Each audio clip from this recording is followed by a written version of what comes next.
ناظرین السلام علیکم ورحمۃ اللہ وبرکاتہ۔ الحمد للہ رب العالمین والعاقبۃ للمتقین والصلاة والسلام علی من کان نبیا وآدم بین الماء والطین وعلی آلہ واصحابہ اجمعین، اما بعد فأعوذ باللہ من الشیطان الرجیم، بسم اللہ الرحمن الرحیم۔ فقد قال اللہ تبارک وتعالی فی القرآن المجید والفرقان الحمید، ان الذین اتقوا اذا مسهم طائف من الشیطان تذکروا فاذا هم مبصرون۔ آمنت باللہ صدق اللہ مولانا العظیم وبلغنا رسوله النبی الامین الکریم، ونحن على ذلك لمن الشاهدين والشاكرين والحمد لله رب العالمين۔ غوث اعظم بمنے بے سر و ساما مدد قبلہ دی مدد کعبہ امام مدد بگردہ بے بلا افتاد کشتی ضعیفان شکست رات و پشتی بحق خواجہ عثمان ہارونی مدد دنیا معین الدین چشتی رضی اللہ تعالیٰ عنہ۔ قادری جمنا رہے یا غوث اعظم می صنم دم ز شیخ احمد رضا خان قطب عالم می صنم۔ آئیے حضرات، کچھ عرض و معروض کا سلسلہ شروع کرنے سے قبل انتہائی عقیدت و محبت کے ساتھ گنبد خضرا کو نکاحوں میں بسا کر درود و سلام کی ڈالیاں نچھاور کریں۔ پڑھیے بابا سے بلند اللہم صلی علی سیدنا و شفیعنا و سندنا و مولانا محمد مبارک وسلم، صلو علیہ صلاۃ و سلام علیک یا رسول اللہ صلی اللہ تعالی علیہ وسلم۔ اللہ رب العزت کا بے پایا فضل عظیم احسان عظیم ہے کہ اس نے اپنے پیارے محبوب صلی اللہ تعالی علیہ وسلم کی امت میں پیدا فرمایا اور بے شمار انعام و اکرام سے ہمیں نوازا۔ ہم نماز جمعہ ادا کرنے کے لیے حاضر ہیں، مولا ہمارے سجدوں کو اپنی بارگاہ میں قبول فرما۔ حضرات، یہ مبارک مہینہ شعبان المعظم کا مبارک مہینہ ہے۔ یہ اپنی تمام تر عظمت و رفتوں کے ساتھ ہم سے رخصت ہوا جاتا ہے۔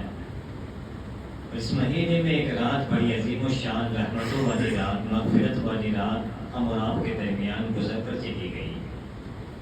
میرے آقا کریم رؤوف الرحیم صلی اللہ تعالی علیہ وسلم کا ارشاد گرامی پروقار ہے کہ رجب بیج بونے کا مہینہ ہے اور شعبان المعظم پانی دینے کا مہینہ ہے اور رمضان فصل کاٹنے کا مہینہ ہے۔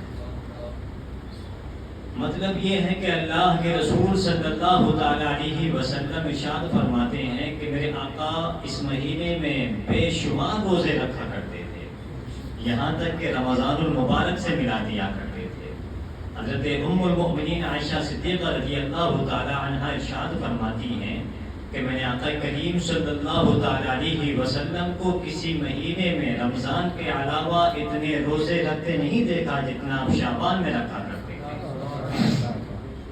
تو پتہ چلا کہ یہ مہینہ بڑی عظمتوں والا مہینہ ہے، رفعتوں والا مہینہ ہے، اور آنے والا مہینے کی شان ہم اور آپ سے آیا نہیں ہے، چھپی ہوئی نہیں ہے، سب پر ظاہر ہے۔ اللہ کی بارگاہ میں یہ دعا کرتا ہوں کہ مولا اس مہینے کے صدقے میں ہمیں زیادہ عبادت کرنے کی توفیق عطا فرمائے، تاکہ رمضان میں جو ہمیں کاہلی سستی محسوس ہوتی ہے وہ ہمیں اس وقت محسوس نہ ہو۔ یہی اس شعبان المعظم کے مہینے کی فضیلت ہے۔ بے شمار فضیلتیں آپ نے ملاحظہ فرمائی ہیں۔ حضرات، جس آیت کریمہ کو عنوان سخن بنایا ہے، رب فرماتا ہے ان الذین اتقوا اذا مسهم طائف من الشیطان تذکروا فاذا هم مبصرون۔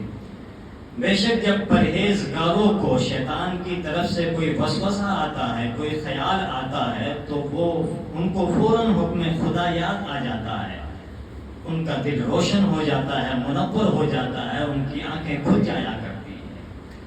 مطلب یہ ہے کہ پیارے اللہ رب العزت ہر دن ہر رات اپنا دست رحمت پھیلائے ہوئے ہے کہ ہے کوئی دن کا گناہ گار کوئی جو رات کے وقت میں مجھ سے توبہ کر لے، ہے کوئی رات کا گناہ گار جو دن کے وقت میں مجھ سے توبہ کر لے، یہاں تک کہ صبح کا سورج مغرب سے طلوع ہو جائے، سورج مغرب سے طلوع ہو جائے اور توبہ کا دروازہ بند ہو جائے، آپ اندازہ لگائیں میرے دوستوں کہ آج ہم کتنے گناہ کرتے ہیں، گناہ پر گناہ کیے جا رہے ہیں، لیکن ایک آنسو بھی ہماری آنکھ سے نہیں بہتا۔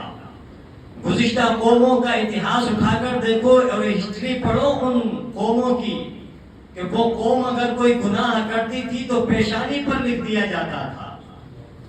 اللہ اکبر، وہ کوئی گناہ کرتی تھی قوم تو ان پر حلال کردہ چیزیں حرام ہو جایا کرتی تھی، پتھروں کا عذاب ان پر نازل ہوا تھا، قوم صوبت تک بنا دی گئی تھی۔ اللہ اکبر، آج ہم کتنے دن بدن گناہ کرتے چلے جا رہے ہیں، نہ تو ہم پر حلال چیزیں حرام ہوتی ہیں، نہ ہماری پیشانی پر لکھا جاتا ہے، نہ اللہ رب العزت ہمیں رزق دینا بند کرتا ہے۔ یہ صرف صدقہ ہے محمد نبی صلی اللہ تعالی علیہ وسلم کا کہ رب نے اپنے محبوب کے صدقے میں اس امت پر یہ فضل فرمایا ہے، اور قرآن مجید میں رب نے فرمایا ہے ما کان اللہ لیعذبہم وانت فیہم، اے محبوب جب تک آپ ان میں جلوہ گر ہو ہم اس قوم کو عذاب نہیں دے سکتے، لیکن اگر کہیں عذاب آتا ہے تو ہماری بدعمالیوں کی بنا پر آتا ہے۔ آج دیکھ رہے ہیں آپ وہ قوم جس کو اللہ رب العزت نے اپنی اطاعت و فرما برداری کے لیے پیدا کیا تھا، وما خلقت الجن والانس الا لیعبدون، میں نے جن اور انسان کو اس لیے بنایا ہے کہ وہ میری بندگی کریں۔ آج بتائیں ہم کتنی عبادت کر رہے ہیں۔ شب برات کی رات ابھی پیچھے 2-3 دن پہلے گزری ہے، اللہ ماشاءاللہ کچھ لوگ عبادت کرنے کے لیے آئے ہیں، ہمارے دلوں سے خوف خدا نکل چکا ہے۔ اطاعت رسول اللہ صلی اللہ تعالی علیہ وسلم پر ہم نے عمل کرنا چھوڑ دیا ہے، نتیجہ ہماری نگاہوں کے سامنے ہے۔ اور جو اللہ سے ڈرتا ہے خدا کی قسم وہ کائنات کی کسی چیز سے نہیں ڈرا کرتا، اور کائنات کی ہر ایک چیز اس کا ادب و احترام کرتی ہوئی نظر آتی ہے۔ رات محترم واقعہ آپ کو میں سنانا نہیں چاہتا، لیکن درس عبرت ہے، حاصل کیجئے گا۔ حضرت عمر فاروق اعظم رضی اللہ تعالی عنہ اسی آیت کریمہ کی تفسیر میں علامہ راغب اصفہانی علیہ الرحمہ فرماتے ہیں، حضرت عمر فاروق اعظم رضی اللہ تعالی عنہ کا دور خلافت ہے، دیکھیے کہ دلوں میں مومنوں کے کیسے خوف خدا ہوتا تھا، آج ہمارے دلوں سے خوف خدا کیسے نکل گیا ہے تیر کی طرح۔ حضرت عمر فاروق اعظم رضی اللہ تعالی عنہ کا دور خلافت ہے، ایک نوجوان عشاء کی نماز پڑھنے کے بعد اپنے بوڑھے باپ کی خدمت کرنے کے لیے جایا کرتا تھا، راستے میں ایک حسین و جمیل عورت اس کو چھیڑا کرتی تھی اور گناہ پر دعوت دیا کرتی تھی۔ نوجوان بڑا متقی تھا، پرہیزگار تھا، نیچی نگاہ کیے ہوئے اپنے بوڑھے باپ کے دروازے تک چلا جاتا تھا، اس عورت کی طرف نگاہ اٹھا کر بھی نہیں دیکھتا تھا۔ اللہ اکبر، وقت گزرتا رہا، نوجوان عشاء کی نماز پڑھ کر جاتا، وہ عورت اس کو روزانہ بلایا کرتی تھی، نوجوان نگاہیں نیچی کیے ہوئے اپنے باپ کے دروازے تک چلا جاتا تھا۔ اللہ اکبر، کئی سال تک یہ معمول چلتا رہا، نوجوان آتا رہا جاتا رہا۔ اچانک شیطان نے اس نوجوان کے دل میں وسوسہ ڈالا، خیال آیا کہ ذرا پوچھ تو صحیح اس نوجوان اس عورت کی دل کی خواہش کیا ہے، یہ کیوں تجھے بلاتی ہے روزانہ۔ اللہ اکبر، شیطان نے بہکایا، اور بہکانے کے بعد یہ نوجوان عشاء کی نماز پڑھ کر اپنے والد کی خدمت کرنے کے لیے راستے سے گزر رہا تھا، عورت نے اشارہ کیا، بلایا، یہ نوجوان جیسے ہی اس عورت کی دہلیز پر قدم رکھتا ہے اسے اللہ کا خوف یاد آ جاتا ہے، یہی آیت کریمہ پڑھتا ہے، ان الذین اتقوا اذا مسهم طائف من الشیطان تذکروا فاذا هم مبصرون، اور بے شک جب پرہیزگاروں کو شیطان ان کے دل میں کوئی وسوسہ ڈالتا ہے تو ان کی آنکھیں روشن ہو جایا کرتی ہیں۔ اللہ اکبر، جیسے ہی اس کو یہ آیت کریمہ یاد آئی، مارے اللہ کے خوف سے یہ نوجوان اسی عورت کی دہلیز پر بے ہوش ہو کر زمین پر گر پڑتا ہے۔ اللہ اکبر، جب کافی دیر تک یہ اپنے باپ کے گھر نہیں پہنچا، باپ انتظار کرتا رہا کہ بیٹا آتا ہوگا، اب آنے والا ہوگا، لیکن جب کافی دیر گزر گئی، گزرنے کے بعد باپ پریشان ہو گیا اور اپنے بیٹے کی تلاش میں نکل پڑتا ہے تو کیا دیکھتا ہے کہ نوجوان اس عورت کی دہلیز پر بے ہوش پڑا ہے۔ لوگوں سے پکڑ کر اٹھوایا، اٹھوانے کے بعد گھر پر لے جاتا ہے، اور لے جانے کے بعد جب نوجوان ہوش میں آتا ہے، ہوش میں آنے کے بعد باپ پوچھتا ہے کہ بیٹا کیوں وہاں پر بے ہوش ہو کر گر پڑے تھے۔ اللہ اکبر، نوجوان سارا واقعہ باپ آپ کو سنا دیتا ہے، اور سنانے کے بعد جب اس آیت کریمہ کو پڑھتا ہے، ان الذین اتقوا اذا مسهم طائف من الشیطان تذکروا فاذا هم مبصرون، اب نوجوان ایک زوردار چیخ مارتا ہے اور مارنے کے بعد اس دنیا کو چھوڑ کر چلا جاتا ہے۔ اللہ اکبر، نوجوان کی روح اس دنیا کو چھوڑ کر چلی گئی۔ اللہ اکبر، بوڑھے باپ نے جیسے تیسے کر کے اس کے غسل و کفن دفن کا انتظام کیا، اور رات میں ہی اپنے بیٹے کو جوان کو دفن کر دیا۔ دفن کرنے کے بعد، اور یہ وہ نوجوان تھا کہ خلیفہ وقت حضرت عمر فاروق اعظم کو اس کی عبادت پر بڑا ناز کیا کرتے تھے۔ حضرت عمر فاروق اعظم، آپ اندازہ لگاؤ کہ وہ نوجوان کتنا متقی ہوگا، پرہیزگار ہوگا۔ باپ نے رات ہی میں اس کے غسل و کفن دفن کا انتظام کر دیا۔ کرنے کے بعد صبح کو جب حضرت عمر فاروق اعظم رضی اللہ تعالیٰ عنہ کو اس کے انتقال کی خبر ملی، حضرت عمر فاروق اعظم رضی اللہ تعالیٰ عنہ اس بوڑھے باپ کی تعزیت کے لیے سوال کرنے کے پوچھنے کے لیے تشریف لاتے ہیں، اور پوچھتے ہیں کہ کیوں، کیسے اچانک اس نوجوان کا انتقال ہو گیا تھا۔ باپ پوری داستان سنا دیتا ہے، اور سنانے کے بعد حضرت عمر فاروق اعظم ارشاد فرماتے ہیں کہ چلو مجھے اس نوجوان کی قبر تک لے کر چلو۔ اللہ اکبر، جیسے ہی حضرت عمر فاروق اعظم رضی اللہ تعالیٰ عنہ اس نوجوان کی قبر پر جاتے ہیں، اور جانے کے بعد اس آیت کریمہ کو تلاوت فرماتے ہیں، وَلِمَنْ خَافَ مَقَامَ رَبِّهِ جَنَّتَانِ، اور جو لوگ اپنے رب کے حضور کھڑے ہونے سے ڈرا اس کے لیے 2 جنتیں ہیں۔ تو قسم خدا کی اس نوجوان کی قبر سے آواز آتی ہے، یا امیر المؤمنین، رب نے اپنے وعدے کے مطابق مجھے دونوں جنتیں عطا فرما دی ہیں۔ رب نے اپنے وعدے کے مطابق مجھے دونوں جنتیں عطا فرما دی ہیں۔ اللہ اکبر، آپ اندازہ لگاؤ، یہ خوف خدا اس نوجوان کے دل میں تھا۔ اللہ نے اتنے بڑے انعام و اکرام سے اس نوجوان کو نواز دیا تھا۔ آج ہم گناہ پر گناہ کیے جا رہے ہیں، ہماری آنکھیں بھی استوار نہیں ہوتی ہیں، اور نہ ہمیں اتنی توفیق ہوتی ہے کہ ہم اپنے گناہ پر آنسو بہا لیں۔ اللہ اکبر، یاد رکھ میرے نوجوان، یہ دنیا فانی ہے، ایک نہ ایک دن اس دنیا کو چھوڑ کر ہمیں ہمیشہ کے لیے اس جہان میں چلے جانا ہے جہاں سے لوٹ کر آج تک کوئی واپس نہیں آیا ہے۔ تو یہ سمجھتا ہے کہ یہ دنیا ہمیشہ ہمیشہ کے لیے ہی میں اس میں زندہ رہوں گا، نہیں میرے نوجوان، تو غفلت کا شکار ہے۔ شاعر کہتا ہے کہ ہوئے نامور بے دشا کیسے کیسے، زمین کھا گئی نوجوان کیسے کیسے۔ اللہ اکبر، شاعر کہتا ہے کہ جگہ جی لگانے کی دنیا نہیں ہے، یہ عبرت کی جا ہے، تماشا نہیں ہے۔ اللہ اکبر، آپ اندازہ لگائیں میرے دوستو، آج ہم اللہ اس کے رسول کی اطاعت و فرما برداری ہم نے کرنا چھوڑ دی ہے۔ نتیجہ ہماری نگاہوں کے سامنے ہے، ہر گلی نکڑ پر ہماری عزت و ناموس کی دھجیاں اٹھتی چلی جا رہی ہیں۔